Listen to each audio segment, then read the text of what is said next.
Controversy number 2. Okay, Bafethu. Yeah, this one is hard. This one is hard because Bafethu Bodlela was exceptional this season. He was one of the standout players for Orlando Pirates, one of the standout players in the Betway Premiership, and he's also a regular on Bafana Bafana team. But for me, the winner was supposed to be Bassatin. Bassatin was supposed to be named defender of the season. I'm sorry. He was the most consistent player throughout any defender for me. Remember, we defender, not center back. He's a left back.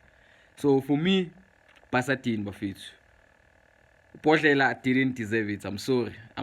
Controversial, but Bassatin for me should have won the defender of the season. What's your take, guys?